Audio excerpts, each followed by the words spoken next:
채화님 안녕하세요. 어린 시절에 계모의 아동학대로 결혼 후에는 남편의 가정폭력으로 아무도 내게 진심으로 사과하는 일은 없었습니다.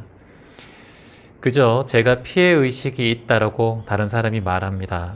계모는 나에게 정신병원에나 다니라고 본인은 잘못한 게 없다고 하고 남편은 강아지를 발로 밟아서 장애견을 만들어 버렸습니다. 결국은 강아지를 그렇게 한 것도 제 탓이라고 얘기합니다.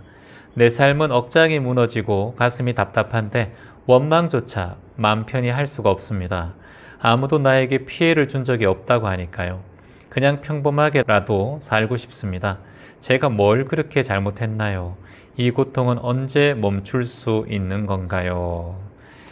이렇게 또 마음 아픈 얘기를 적어주셨습니다. 어린 시절에 이제 친모가 인연이 마무리되어서 계모와 같이 살았다. 어릴 때부터 아동학대로 힘들었다. 결혼 후에도 남편의 가정폭력으로 힘들었다.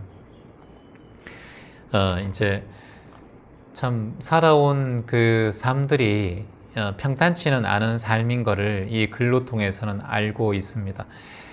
하지만 우리가 이제 마음 공부와 명상을 만났으니까 여기서도 어쨌든 조금은 개선이 돼야 되고 나아질 수 있는 앞으로 산 인생을 조금 더 그래도 행복하고 감사한 마음으로 살아야 되는 건 우리의 권리이자 그리고 우리가 꼭 이뤄내야 할 목표라고 할 수 있습니다.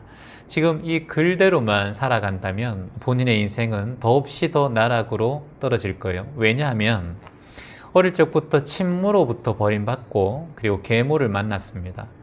그때부터 내 인생은 힘들었다라고 본인은 얘기하셨어요. 그리고 그 계모를 피해서 빨리 결혼했고 결혼을 통해서 내 인생이 달라질 거라고 생각했지만 한마디로 더 큰 재앙이 내 삶에 찾아왔죠. 바로 폭력적인 남편입니다. 우리가 피하려 하면 오히려 그 피하려고 하는 일들이 두 번 겹쳐져서 내 인생에 찾아올 수 있습니다. 설상가상이란 말처럼 매 순간마다 우리는 앞을 모르고 그저 지금 내가 닥쳐있는 이 상황들을 매 순간 피하려 노력해요. 저는 이것이 오히려 더 잘못된 방법이라고 봐요. 예를 들어서 뭔가를 피하려고 할 때 우리의 마음이 불안해집니다. 예전에 여러분들 그 전설의 고향 같은 거나 무서운 그 호러 무비 같은 거 보면 숲속을 혼자 걸어가는데 뒤에서 누군가 따라오는 것 같아요. 뭐 낙엽 밟는 소리가 들리고 또 뭔가 헛게 보이기도 하고 그러다가 그게 진짜인지 아닌지는 모르지만 나도 모르게 발걸음이 빨라집니다. 빨라지다가 어느새 뛰기 시작해요. 뛰면은 정신이 더 불안해요. 그리고 밤에 뛰기 시작하면 볼을 잘못 밟을 수도 있고 나뭇가지에 걸릴 수도 있고 때론 절벽에 떨어질 수도 있어요. 앞이 안 보이기 때문에. 옛날에 여러분들 늙은 호랑이 아세요? 늙은 호랑이. 이건 경상도에서 늙은 호랑이를 납작발이라고 해요. 납작발이. 저희 어머니한테 들었는데 저희 어머니가 태어난 곳이 범곡리입니다. 범곡리가 청도에 있어요. 그곳은 호랑이가 아주 많았어요. 그래서 호랑이 범자를 써서 범곡리, 호랑이가 곡한다 이래서 범곡리예요. 어머니께서 어릴 적에 10대 적에 큰 당나무 뒤에 숨어서 호랑이가 사람을 놀려요. 근데 호랑이가 늙으면 발톱도 빠지고 이빨도 빠집니다. 그래서 사냥을 할 수가 없어요.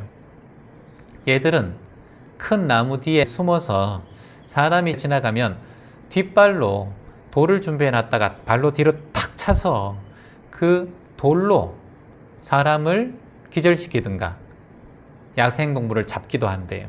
그게 납작발입니다. 걔들이 힘이 없기 때문에 사람을 두렵게 합니다. 소리를 내고 돌을 던지고 이렇게 뒷발로 던지고 해요.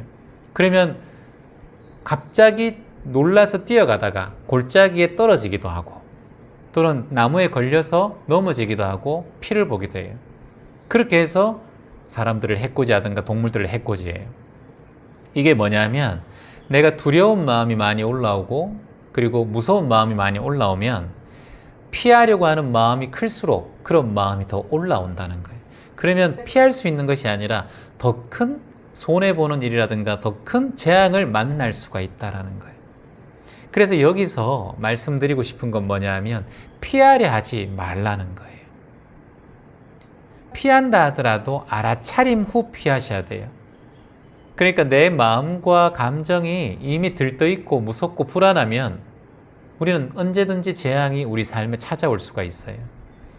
그래서 알아차림과 마음 공부를 평상시에 우리가 해놔야 된다는 거예요. 그래야 어떠한 재앙이 찾아오더라도 평상심을 유지할 수가 있어요. 조금 떨리고 무서울 수는 있지만 금세 호흡으로 알아차리고 자신을 지켜보고 깨어 있을 수가 있다는 거예요. 어릴 적에 계모를 통해서 많이 구박을 받고 힘든 상황에서 본인은 불안했어요. 그리고 20대가 되면 빨리 결혼해서 남편 만나서 이 집에서 떠나는 게 본인의 인생의 목적이었어요. 그러니까 항상 삶은 피해야 되고 가정에서 벗어나야 되고 불안한 마음이 이어진 거예요. 그러니까 불안한 마음으로 불안한 상대를 또 만나는 거예요. 그러니까 폭력적인 것을 미워하니까 폭력적인 또 남편을 만나게 되는 거예요.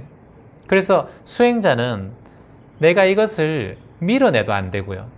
그리고 이것 잡아채도 안 돼요. 그래서 어떻게 해야 되냐면 또 말씀드리지만 알아차려야 돼요. 내가 지금 계모를 통해서 마음이 불안했구나. 또는 계모를 통해서 내가 많은 상처를 받았구나. 내가 계모를 피하려고 하는 마음이 올라오는구나. 이렇게 해야 내 무의식이 이 계모와 비슷한 상황, 인생의 상황을 끌어오지 않아요. 이게 여러분 무의식의 작용이에요. 여러분의 의식은 자석과 같아요. 싫어하면 싫어할수록 그런 상황이 더 끌어올 수 있어요. 물론 좋아하면 좋아할수록 끌어올 수는 있어요. 근데 중요한 것은 싫어하는 것이 더 강하다는 거예요. 우리의 인간의 마음은 싫어하는 것에 대한 마음이 더 강해요. 그래서 여러분도 기억 속에 잘해준 사람보다 나에게 해코지하고 삶을 고통스럽게 한 사람을 더 기억이 더 잘 나요.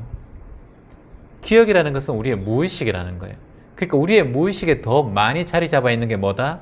부정적이고 피해의식이고 무섭고 두려운 이런 상황들이, 좋은 글씨와 트라우마들이 내 의식에 더 많이 자리 잡아 있다는 거예요. 이게 우리의 마음의 구조이자 뇌의 원리라는 거예요. 그러니까 이걸 파악을 해야 왜 마음 공부를 하고 왜 명상을 해야 되는지 여러분의 눈을 뜨게 되는 거예요.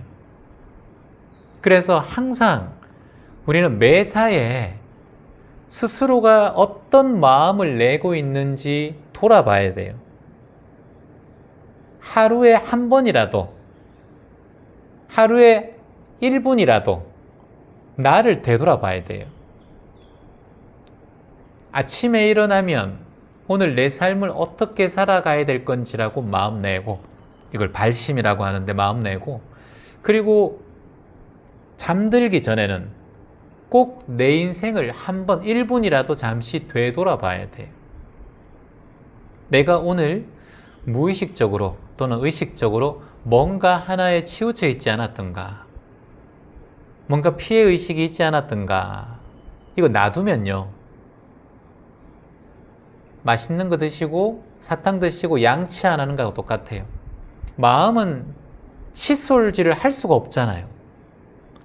그래서 하는 게 뭐다? 마음 공부와 명상이라는 거예요. 이게 우리의 마음의 양치질이라는 거예요. 자, 대학생들 같이 함께 따라해 봅니다. 나는 하루 중 단 1분이라도 내 자신을 되돌아본다는 거예요. 나는 하루 중 단 1분이라도 내 자신을 돌아본다. 나는 하루 중 단 1분이라도 내 자신을 돌아본다. 돌아보는 과정이 식사 맛있게 하고 양치하는 과정이에요. 돌아보는 과정이 메이크업 진하게 하고 클렌징 폼하고 세면을 하는 거예요. 돌아보는 과정이 여러분 양말을 벗고 양말을 빠는 과정이에요. 그 양말 안 빨고 다시 신으면 냄새 나잖아요. 빨래를 하는 과정이라는 거예요. 이걸 하지 않으면 내일은 더 얼룩지고요. 모레도 하지 않으면 모레 또 얼룩져요. 그래서 빨래를 매일매일 또는 일주일에 몇 번씩 하시는 것처럼 마음도 빨래를 하셔야 된다는 거예요. 그래서 마음 공부를 하고 이렇게 의식의 공부를 하시고 무의식의 공부를 하시고 또는 이런 여러 가지의 경전 공부나 복음 공부를 하시는 과정이 한마디로 세탁의 과정이라고 보셔야 돼요. 세탁을 하고 난 다음에는 그 피존 쓰듯이 그 다음은 절을 하든가 좌선 명상을 하는 거예요. 그리고 마지막으로 탈수를 딱 하잖아요. 마지막까지 탈수를 딱 하는 과정이 뭐예요? 이렇게 확언하고 말하는 과정들이에요. 그리고 빨래를 건조기에 말리든 햇볕에 말려야 되잖아요. 바싹 말리는 과정이 저는 수면 명상이라고 생각을 해요. 이런 과정들을 여러분께서 지금 1시간 50분 동안 하시고 방송이 끝나고 나면은 편안하게 들으면서 마무리를 할 수 있도록 내 마음에 세탁기가 돌듯이 내 마음의 세탁기 과정, 세탁 과정을 이렇게 하나하나 해 나가셔야 돼요. 절만 한다, 이것도 안 돼요. 마음 공부만 한다, 이것도 안 돼요. 명상만 한다, 이것도 안 돼요. 마음 공부와 명상을 같이 해 주셔야 돼요. 또 나눔과 봉사도 함께 같이 해 주시는 게 좋아요. 세탁의 과정이 여러 과정이 있듯이 우리의 마음 공부하는 과정들도 여러 공정이 있고 과정이 있다는 걸 잊지 않으셔야 돼요. 그래서 우리가 살아가면서 이런 단계별로 하나씩 하나씩 공부를 해 나가는 것, 이것을 체계적인 마음 공부라고 해요. 나는 채화님 명상만 좋아서 명상만 해요. 나는 채화님 수면 명상이 좋아서 잘 때만 들어요. 채화님 저는 절은 싫어서 절은 안 해요. 이런 분들 많이 계세요. 그렇게 하시지 마세요. 하루에 다른 운동, 수영이나 뛰는 거, 걷기 이런 걸 많이 하시는 분들은 절 수행을 안 하셔도 돼요. 근데 하루에 운동량이 우리가 그렇게 많지 않습니다. 그래서 운동량이 좀 적다고 생각하시는 분들은 하루에 18분 동안 절 수행을 꼭 하셔가지고 여러분의 혈액순환과 호흡과 여러분의 체내 에너지 순환을 잘 해주셔야 건강하게 살 수 있습니다.